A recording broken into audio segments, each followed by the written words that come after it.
We are going to talk about the future of AIM and the Center for Food and Agriculture that we're building.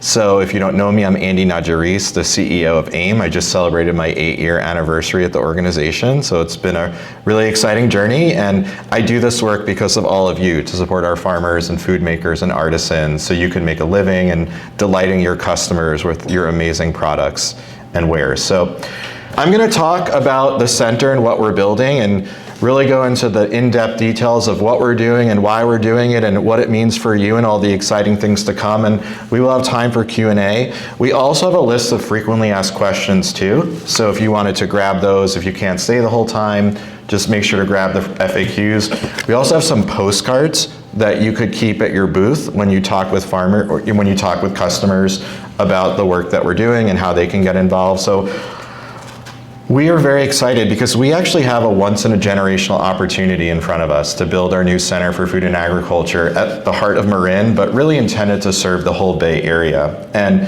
I think everyone should know who AIM is, but AIM, we're the Agricultural Institute of Marin. We're a 501c3 nonprofit, so we have a charitable mission, and we operate 9 certified farmers markets, the Roll and Root Mobile Market, along with a variety of food and education and training programs.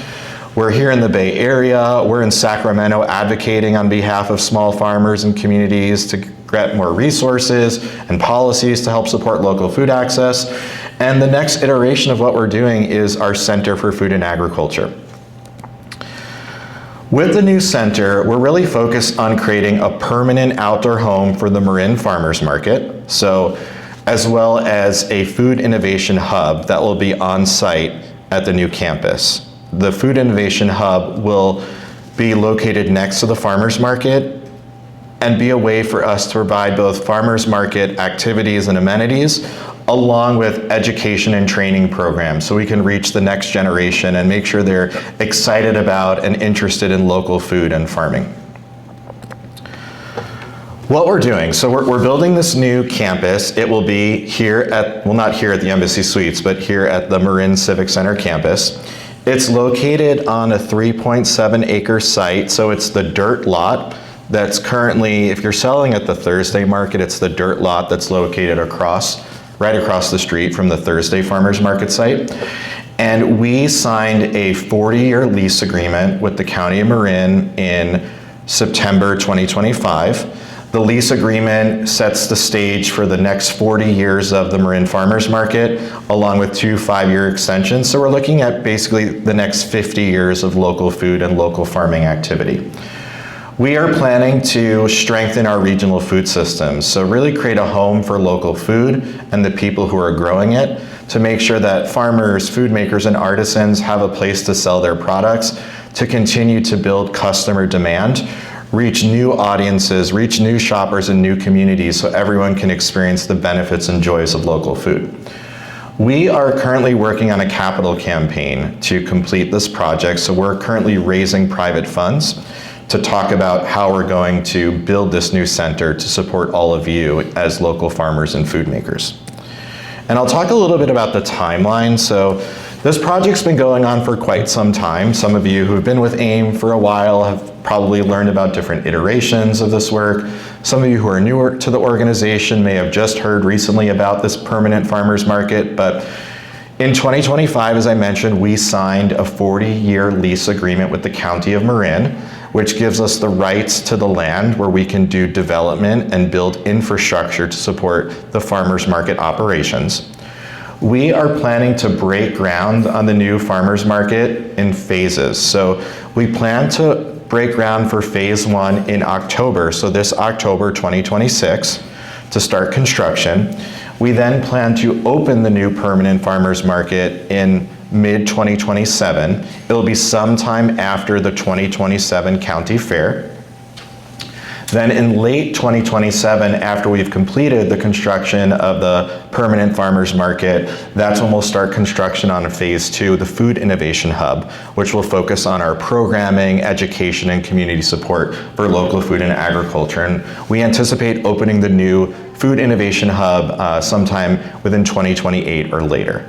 And we're going to take questions towards the end so we can get through all of it. So if you have any questions, feel free to write those down or take notes on your phone so that way we can save that time for questions. We have a very important milestone that's in front of us right now in order for us to stay on progress to complete the permanent farmers market. So to date, we've raised about $7.5 million for the project. This has been through private donations, through foundations. We also, in 2019, we received a $2 million grant from the state of California from the Department of Food and Agriculture to go towards all of the pre-design and development work that we're doing. 2 weeks ago, we actually received a grant from the County of Marin, a $2.5 million grant. This is a historic grant for us. But in order for us to receive the $2.5 million grant, we need to raise another $2.5 million from other foundations and communities. So we have what's called a challenge match in front of us. So in order for us to unlock the $2.5 million from the county, we have to raise another $2.5 million. We're currently working with local foundations and funders to bring in that additional capital for the project. And then once we achieve that additional $2.5 million, we'll have a final $1 million to raise, which we'll be doing through crowdfunding and community-based investments from people at the market, where they could buy a brick or buy a title or a tile or be some type of named entity to support the new farmers market. So things are real, they're happening, and there's a lot of momentum and excitement for what we're doing. I want to talk a little bit about the importance of place and where we are within Marin County and some of the history. Now, I know some of you are based in Marin County, some of you are not from Marin County, but come here as part of the farmers market. But Marin County does have a very rich history of local food and agriculture. Marin County largely started focusing on dairies and ranches. And over time, some of those dairies have been impacted by different market forces, changes in policy, and other types of environmental actions. But we're trying to do what we can to preserve the future of agriculture.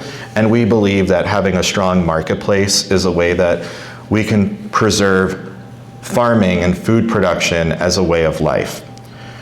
We also are completing the final vision that the architect Frank Lloyd Wright had. So when you sell at the Marin County Farmers Market, you're actually standing on the last project that the architect Frank Lloyd Wright designed before he passed away, but this was his only large-scale government civic center property. And as part of his vision, the intent was actually to have a public market. So that was one of the pieces, and his idea was to create a space to bring together government, civic life, and community, and we're fulfilling that vision in creating this new permanent farmers market at the Marin County Civic Center as well.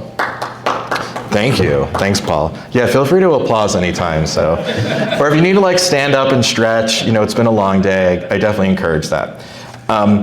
So why is the CFA important? Well, for many reasons. So number one, we're building a world-class farmers market right here at the heart of Marin County. Now, what started the farmers markets 40 years ago is not what's going to continue it for the next 40 years. And we are working to adapt to climate-related changes. We know it's getting hotter. We're dealing with flooding. We're dealing with more intense winds. It's more challenging to sell at the market. How many of you have had to cancel a day at the market because of weather in this room? So pretty much everyone here, we're impacted by weather. So we are trying to create a marketplace that could withstand different weather-related challenges. We also know that while we see the farmers market as a popular place to shop, we know that less than 10% of Marin and Bay Area residents are shopping at farmers markets, so we can do better. We can reach new people that are either shopping at the farmers market, help them come more frequently, or also reach people that are not yet shopping at the farmers market through educational programs, classes, workshops, and engagements, so we can help support them as farmers market shoppers. We also know that as we're reaching younger generations, so Gen Z and Gen Alpha, we are trying to make sure that the farmers market experience is comfortable and appealing to them. And we need to think about ways where we can continue to compete with other types of food outlets, whether that's grocery or online. So we want to preserve that face-to-face experience. We're also designing a farmer's market for the customer. So we're really thinking about what are conveniences to help make the market more accessible in a place that people want to shop week after week, month after month, year after year. Some of the key things that we're going to do with the new farmers market is, number one, have a permanent home. So this, while the county owns the land, this will be our dedicated place for the farmers market. That means that we will not be displaced and have to move for the county fair. Coming up the first week of July, we will be moving back to Northgate Mall to be in front of the Macy's building. So we will have a place that's dedicated for us. That means we can also support initiatives and build infrastructure to help make sure that small-scale farmers and food makers will have greater access to services where they can aggregate their product and reach new buyers through groceries, schools, and other sales outlets. We can also provide greater training and support for beginning farmers and food makers, or help people that are retiring from farming find new buyers and new farmers to help with succession planning. We also want to make sure that we'll have the ability to provide weekly programming through classes, agricultural lessons, workshops, and special events to help educate and train young generations about the importance of local food and farming.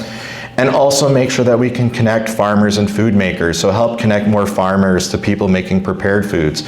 So folks that are producing value-added products can source directly from farmers, and our local chefs can also buy directly from farmers as well.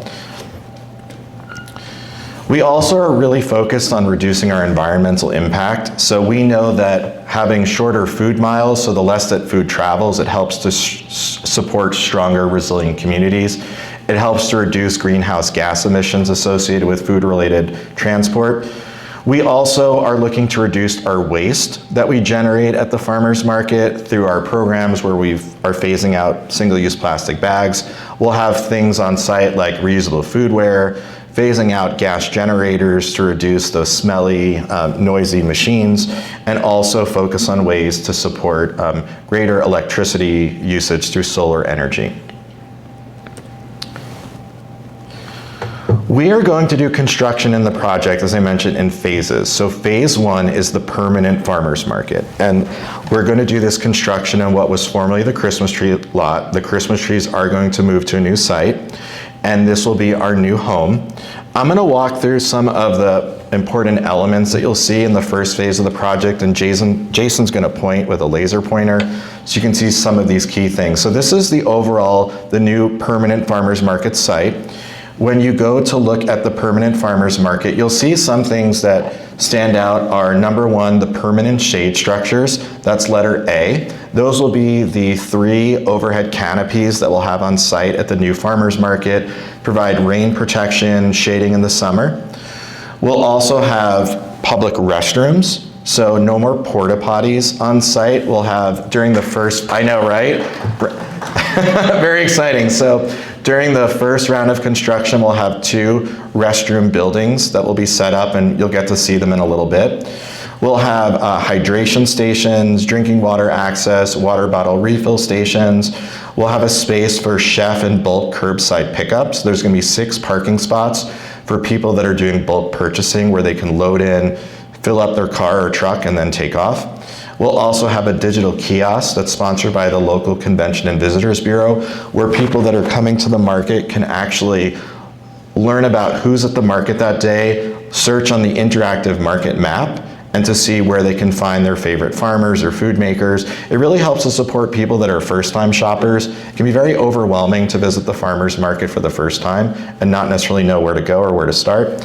We'll have cold storage. We'll have ample bicycle parking for people to ride their bikes to the market.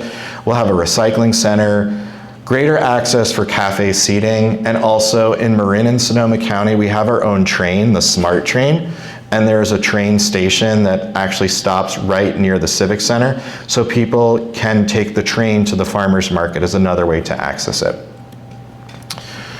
As part of the lease agreement that we have with the county, there are some terms that we have to follow, which I want to make sure people understand what those terms are. So number one, as part of the lease, we are expected to operate a farmer's market 3 days per week.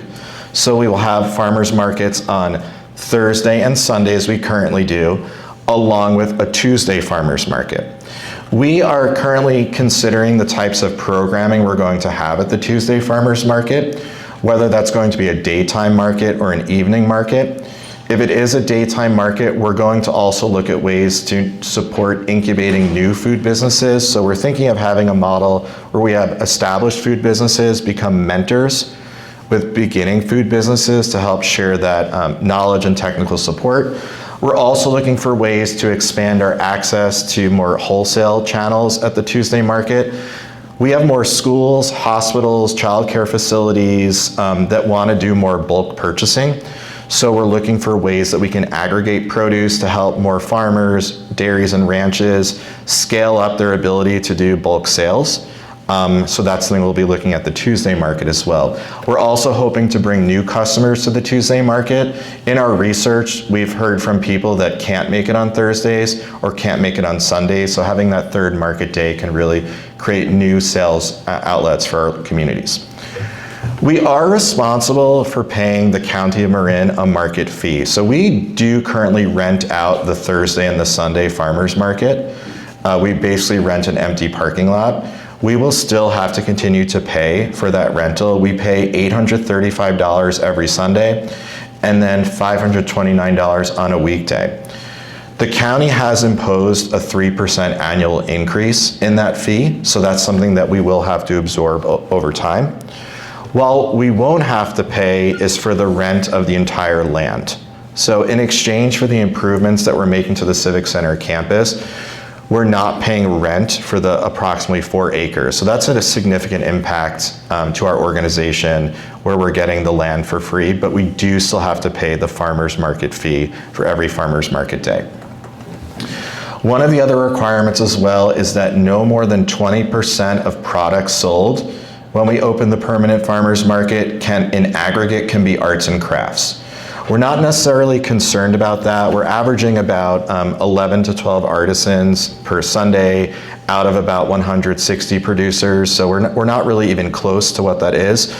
But because the County Cultural Services Department does run the antique fair, crafts fairs, they are setting some requirements related to limiting the number of arts and crafts producers that we have.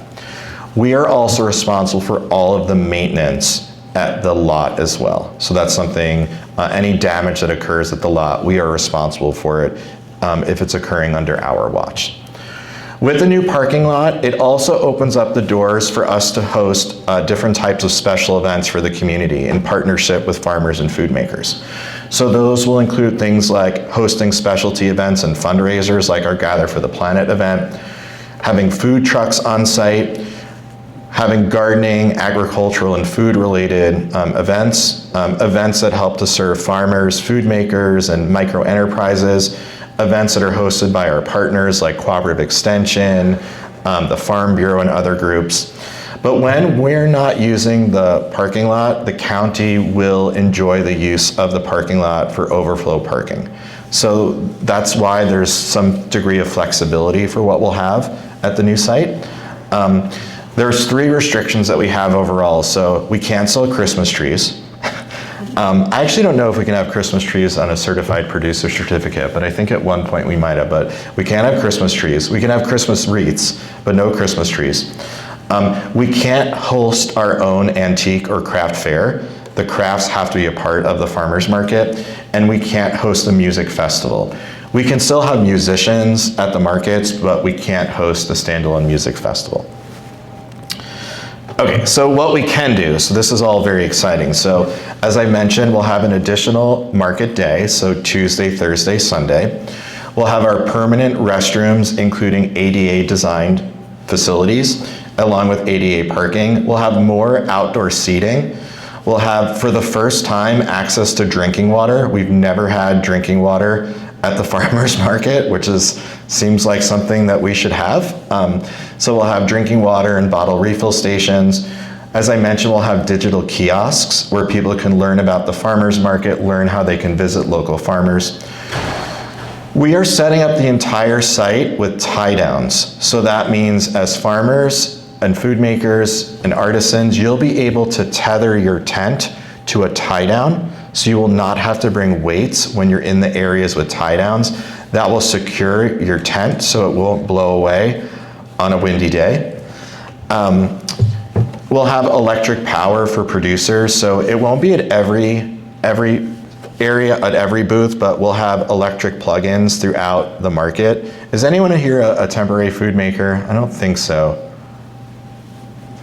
But no, I don't see. So all the temporary food makers will be able to plug in their cooking devices or their espresso machine into electrical outlets that will have enough power to power their cooking devices and machines, so they won't need to bring gas generators anymore. We'll have Wi-Fi on site, so that way you'll be able to use that for your Square devices and other types of terminals. As I mentioned, we'll have the shade structures. We'll have an ice merchandiser, so that's kind of what you see if you're in front of a gas station or a convenience store, where you'll be able to access bags of ice at the market. You'll likely still need to bring your own ice for the start of the day, or at least in the mornings for transport, but we'll have ice available to you throughout the day, whether that's for food storage or for ice if you're making smoothies or other types of products that require ice. We'll have many ways to access transportation, whether that's bicycle parking, car parking, or the smart station. I mentioned the curbside pickup, where people will be able to drive in for these 20-minute loading zones if they can't stay at the market. We're largely focused on bulk purchases, as well as a veggie valet, where people can buy bulk produce and then leave their produce. Maybe they want to continue shopping or have brunch, and then come pick it up before they go. And then we'll have a lot of signage to help make it easier for people to navigate the market. So whether that's learning where you go to buy produce or how to get to the ATM or where the bathrooms are, we'll be able to make it easier to navigate the market. Now I'm going to turn it over to Zach, our designer, to talk a little bit about the farmers market operations and what it will be like on market day if you're driving in or if you're walking into the market. I'm Zachary Davis, Associate Principal with SWA Landscape Architecture. I want to walk you through how farmers come and go and how patrons come and go. I just heard on the radio about the explosion of convenience stores in the country, and I think we all understand what kind of food you get at convenience stores. We want to make sure that for you all and for people coming, it's super easy to park your car and get here, because we're trying to do something better with food, right? So maybe Jason, you can point a little bit for me. This is just the site that Andy was talking about. You all know the roundabout, I think, and that's Civic Center Drive. And then on the right-hand side of our site is Peter Bear Drive. So in the morning when farmers come, we're trying to limit left-hand turns. So there will be two access points to the lot, one off of Civic Center and one off of Peter Bear. And we'll mostly be doing right-hand turns in the early morning. And then exiting will be more strictly enforced, no left-hand turns out of those two, right-hand turn onto Peter Bear and right-hand turn onto Civic Center Drive, and then you can use the roundabout if you need to loop around. And that's just to, not have stacking time in the lot and kind of efficiently exit the lot at the end of the day. This slide shows how patrons will come. Coming in blue and going in orange vehicles. And so we'll have crossing guards on Civic Center, which is a thoroughfare enough, that people are a bit concerned. Most people will park in the VMA lot, which is where the Thursday market is today, but they'll be able to park in the pit lot and the surrounding lots and nearby street parking as well, and kind of walk in, as well as taking the SMART train. If they want to do that, they can take the SMART train or bike in. We'll have the bike parking, one by the roundabout and one by the future hub for people, and those are big enough that you can come with a cart and buy things, or a kid basket in the back, whatever you need to have. Those are deep parking spaces for bikes. So with the crossing guards and the signalized crosswalks there, we'll really keep Civic Center Drive safe and keep traffic conflicts to a minimum. And then this diagram shows, once you're parked as a patron, how you would walk into the lot. Purple, they're all able-bodied, but purple is not technically ADA accessible. All the blue routes are by law ADA accessible. And when I say that, SWA has been hired by the county to do streetscape improvements to the VMA lot and to Peter Bear Drive to better connect the pit lot with a new pedestrian walkway and bike lanes, and retrofit the VMA lot where the current Thursday market is, so that that can be coned off on market days with accessible parking spaces. So that can be used for accessible folks and nearby chef parking, and then they'll have a fully accessible way to come out to the sidewalk on Civic Center Drive and use the 2 crosswalks that are cross guard protected and come into the lot, whether it's with a walker, wheelchair, or just a cart, all level, easy grade transitions to ADA specifications. So that's how we're going to have it work, and hopefully that's convenient and easy for everybody. Thanks, Zach. So here's a front glazed shot of what the new farmers market will look like. This isn't exactly what it will look like, but you can kind of see what the market experience will be. This would be the area if you're walking in off of Peter Bear Drive. So if you're crossing over from where the current Thursday farmers market site is and then walking in. So really beautiful views of Mount Tam in the background. Some of the things too that you'll notice in this image is that number 1, bicycle parking. That's something we've had significant demand for people to ride their bicycles to the farmers market. But also you'll see that we have pavers. Much of the lot will be designed with permeable pavers. This will really help because this will help to prevent flooding on site. So that way water will be able to seep through the pavers. It also reduces the heat island effect, so it helps to keep it cooler on site too. But this is so important because if you're at the current Thursday farmers market site, you'll notice that there are these very long medians with a lot of planter beds in them where people often trip over those. Those are bioswales that are used to help with water management. So because of the pavers that we have, we can actually maximize the site and not have all of those bioswales. So that will help to make it a more accessible site with greater site utilization. Okay, so on a market day, we're still in the process of studying options for the best market configuration. This has taken, 8 years of my life, probably like 20 years in total for people that have been involved with this, but we're really trying to hone in on what this new market site will look like. So our latest study that we have, the site will have approximately 230 10 by 10 tents. That's roughly what we have at the Sunday farmers market in peak season. The Thursday market is half of that total amount. So there's always more space to grow at the Thursday market, but we want to be sensitive to not bringing in too many vendors at this Thursday market. But we do expect that as we have greater infrastructure, we're going to bring even more shoppers to the Thursday market who will come and shop and create more sales outlets for farmers, as well as to activate the Tuesday market. This current study also has approximately 100 vehicles parked on site. That is one limitation of the new site, is with the vehicle parking. So we are currently working on different configurations to maximize vehicle parking on site. And we do welcome your ideas and suggestions for how we can best approach that. The bathrooms. So we got a round of applause from Michelle. So there will ultimately be 3 bathroom buildings on site. We're going to build 2 of them in the first phase. There will be, in the bathrooms, there will be 5 toilet stalls, 4 standard, 1 ADA. There will then also be a wall mount diaper changing station, an outdoor drinking water fountain station with water refill, as well as occupancy indicators on doors. So we're working through the design of the bathrooms, which we think will be very exciting and much needed. And we've had people in our donor community that have already sponsored the bathrooms, knowing how important it is to our farmers when they get to the market, so they have a place to go to the bathroom.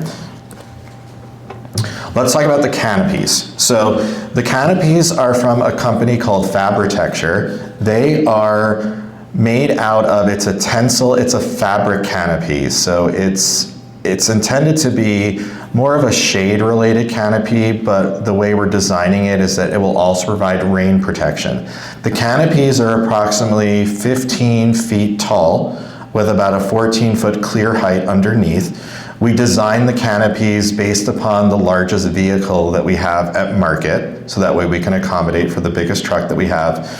When we do have rainy days, the rain will be directed to the end of the cross pieces, and there's going to be a lip on the edge that will be able to retain the water. Now, the canopies are set up such that you will see producers will still have to bring tents on an average market day per the health department. It also does look nicer when you have tents there, so that way it's not just like a random set of tables. And you'll be able to secure those to the tie downs. But the canopies will provide us with some flexibility with how we use them, but the canopies are largely going to provide shading and coverage over the walkways. So what that will mean is that if it is a rainy day, it will provide coverage for patrons so they don't get wet at the market. If it's a sunny day, it will provide shade cover so that if you have perishable food or you're a farmer, you won't need to put your umbrellas out in the aisles. So that way it will provide shading.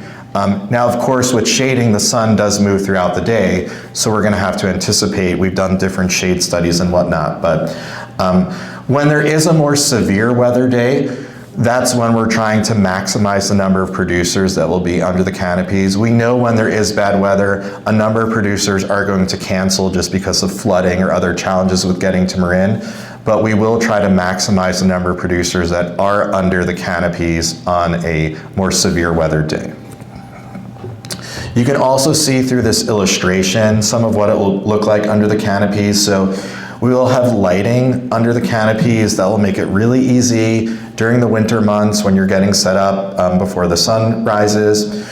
We'll also have Wi-Fi access points that will make it accessible for you when you're using your Square device or other types of point of sale machine.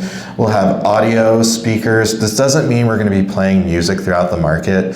But it is something we could use if we needed to make an announcement at the market. There's like a lost child or something that comes up, or when we're having events, we could use those speakers too. And then you can't see them here, but well, you'll see in some cases there will be booths. You'll be able to plug in your power. And then if you're in a designated hot food area, that's where we have certain locations with stronger voltage. So we have some 110 volts and then some 220 volts. That's more so for powering an espresso maker. What you can see here are the tie downs. So we'll have that set up based upon our study. We've already done some testing of the tie downs, and you'll be able to tether in to attach to the tie downs. They're essentially going to be anchors coming up from the ground where there's weights that are underneath. And we're anticipating that we'll be able to secure about 1,500 pounds worth of resistance. So, which will help when we have stronger gusty winds that do occur. At a certain point, we know if it does get more significant, we largely wouldn't set up tents just because the tents would snap, but we are looking at what's the maximum amount of wind speed to secure those tents so they don't blow away. Okay, let's talk a little bit about the fees, because I know the question is, well, this all sounds great, but how much is this going to cost us? What we're planning to do in 2027 is to keep the stall fee costs as they are. So the current cost that you're paying for a weekday market or a weekend market will be the same. So for a farmer, $60 at the Thursday market for a 10 by 10 space, $65 at the Sunday market for a 10 by 10 space. We are working with our finance committee, which includes farmers, to look at an increase to our registration fee. We're looking at AIM's registration fee relative to other farmers market organizations and the additional cost of the registration fee. So we're planning to increase that up to $200. That will go towards greater integrity so we can continue to do more farm audits and stall audits. That's something that's very important to our organization, as well as the types of training and technical assistance to support farmers and our policy work. There will also be at the new market different types of ancillary fees. So If you're, again, no one in here is a food maker, but if you are a food maker, because we're not allowing generators, you would have to pay an electrical fee. That'll be for the cost of the electricity. We're gonna talk with our food makers to come up with a reasonable rate tied to PG&E usage, but it likely will be a flat rate. If you are accessing ice, you will be able to pay for that ice based on the size of the bag. Usually it runs from like $2 to $8. That will be sold at cost. And then second certificates, so that's currently $25 per day for a farmer. Those are optional. Now, the thing that we're thinking about are future fees. So we've had a discussion with our board finance committee about this, and typically what we've done with stall fee increase is that we've done them every 3 to 5 years with a more significant increase. So the farmers on our board have recommended that rather than doing that model, it would make more sense to do a stable and predictable increase, such as 3% annually to tie to the county's 3% increase. So that would mean it would go from $65 to $67. This is just a proposal. This isn't set. We just want to be transparent about what we're thinking and then ask for your feedback. But we think this is more reasonable to absorb rather than having, no fee increase for 3 to 5 years and then getting hit with a 20% increase. So something we're talking about, and we will want to get your feedback on it. That's everything on phase 1. I'm going to now go to phase 2. So this is something that we're planning for in 2028, but we want you to know the future and where we're headed. So phase 2 is the Food Innovation Hub, and this will be a space devoted to agricultural education, farmer and food maker training and support, and a place for the community to gather. 2 of the things we're really focused on with farmers and food makers is helping to provide access to capital. So we're working with different types of funders where they would be able to provide you with what's called either impact investing or catalytic capital, where you could actually get money from a funder so that you can invest in ways to improve your operations. Maybe you're a conventional farmer thinking about transitioning to organic, or you want to install a new kitchen on your farm, or if you're a prepared food maker, you're thinking about expanding your different lines of food production. So we're looking at ways to provide you with access to capital where you can do that. But we'll also do lots of trainings and support programs in partnership with groups. We work with Kitchen Table Advisors and Cooperative Extension and the Small Business Development Center for different types of programs. So looking at phase 2, and this is the area, if you're looking at the map, it's the area on your left. This would be the northern part of the site. It's kind of like the sliver of the triangle. So what we will have on site is a visitor center with a cafe. We'll have community meeting spaces along with Ames offices, so we'll be co-located on site. We'll have a demonstration kitchen where we'll do different types of teaching programs to teach people how to cook with local food, and also find ways to connect chefs with farmers through different types of mixers and industry nights. We'll focus on providing educational spaces for children in our Future Farmers area to teach children about the importance of farmers markets and farming. We'll have outdoor classrooms, gardens to teach about soil health. We'll have our 3rd public restroom on site, our 2nd digital kiosk, and then there's a hedgerow, and then a riparian area as well. There will be 3 buildings on site at this Food Innovation Hub. And the Food Innovation Hub, again, will be a space devoted to farmer and food maker education and training. So one of our former board members, some of you may know Janet Brown, she is the co-owner of All Star Organics, and she's worked with us we created a partnership with a company called Lindell Cedar Homes that created a line of prefab Frank Lloyd Wright style Usonian homes. So we've developed a partnership with them, and they're giving us discounted access to basically lumber so we could build these 3 buildings to have our home on site. It's about 6,600 square feet in total between the 3 buildings. One of the buildings will be a 1-story visitor center and coffee shop. The other 2 buildings will be split between classrooms, conference room, gathering spaces, and a teaching kitchen. And these spaces will be open largely 7 days a week, as a way to bring more people to learn about local food and agriculture, and a place to teach farmers and food makers about the importance of farming as a way of life. We'll also have on site experiential farm gardens. These farm gardens will focus on teaching children about how to grow food and create excitement for food and agricultural production.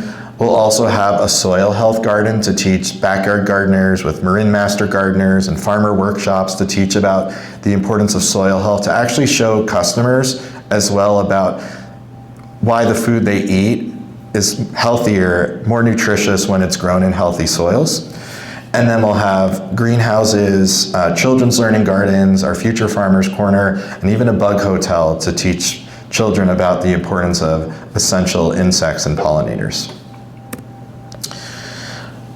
As part of the Food Innovation Hub, we'll have a plaza, and this will be a space that will be activated both on market day and on non-market days. So on market days, we will have cafe areas set up throughout the market, but we'll also be able to use this plaza for people to sit and congregate. We'll put the musician there to have a dedicated space for music. We know there's mixed feelings about the live entertainment at market, so we'll be able to put that in a single area with a stage. And then we'll also have just beautiful trees and a place for people to gather. And again, this is a way to bring people in that might not be ordinarily shopping at farmers markets, but they might be willing to come to a special event or a workshop. So we'll bring them in so they can learn about food and agriculture, and then we hope to convert them to become farmers market shoppers. We'll host a variety of special events, so specialty dinners featuring local chefs, harvest talks like we had a few weeks ago about carbon farming. We'll also have educational exhibits on the history of marine agriculture, special events and fundraisers. This is something that will open to farmers and food makers, so you can connect with your communities and shoppers outside of the confines of your farmers market booth. Oh look, Paul, that's you. Paul, you made the slideshow. Yeah. This is also a place for community resilience. So we are designing this new center to be able to operate in all weather and all hazards conditions. So if some of you remember in 2019 or 2020, we had the PG&E power shutoffs. We kept the market going. These are the things that we're designing the new space for, so we can be resilient and operate the market during times of crisis. So we're working on planning for if there's flooding, if there's power outage, if there's wildfire smoke, that we can still find a place to gather. And even in the case, if let's say we can't operate the market if there's a crisis, we could still come together and activate our programs like the Bounty Box, so farmers can still make money and we can feed people even if we can't host the traditional farmers market.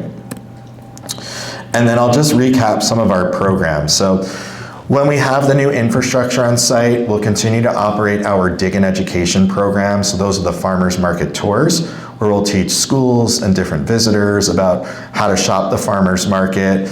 But one of the things that we're going to add as another level to it is the culinary program. So people will be able to visit the market, shop the market, buy food, and then do cooking classes with the food that they've grown. My joke is we want to make sure everyone knows how to cook with kohlrabi. That's our goal. We want to get there. But no, we really see this as it'll be a very exciting amenity for not only local residents, but this we think will really put this wonderful farmers market on the map even more, to bring more people to come and learn about local food and take cooking classes, again, for local residents and for visitors alike. We'll have our farm and food business resource programs that will focus on bringing farmers and food makers together to learn how to access new sales channels, whether that's schools, hospitals, childcare facilities, and learn how to connect food makers with farmers for sourcing, and also find ways to create greater access to capital and investments for farmers and food businesses.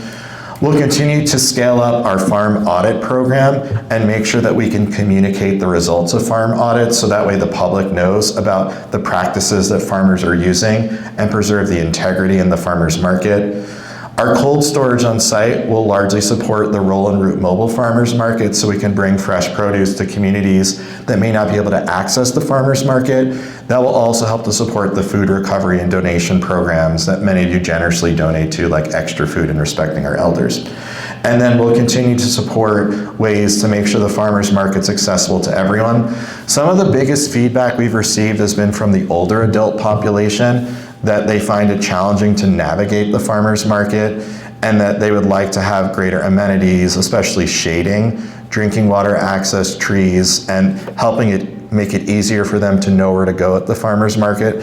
So we're designing that in accordance, because Marin's population is a growing older adult population, so we're responding to that.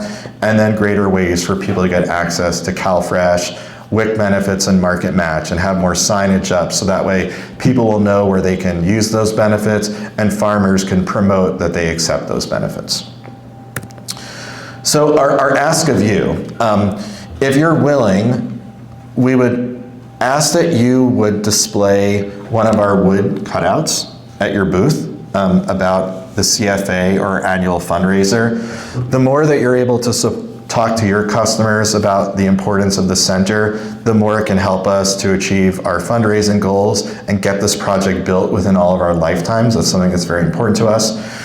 We also want to make sure people know about the challenge match, because we are under a timeline to raise that additional $2.5 million from private funders. So if you're able to let your customers or chefs know about the challenge match. Some chefs have told us that they would want to do events at their restaurants throughout the farmers market, because without the farmers market, their restaurants couldn't meet their farm to table goals. And then we hope you'll just share your enthusiasm with your customers, and if anything, let them know about the bathrooms, the canopies, the tie downs, and how much that will help to support the farmers market for the next 40 years. So that's all I've got for today.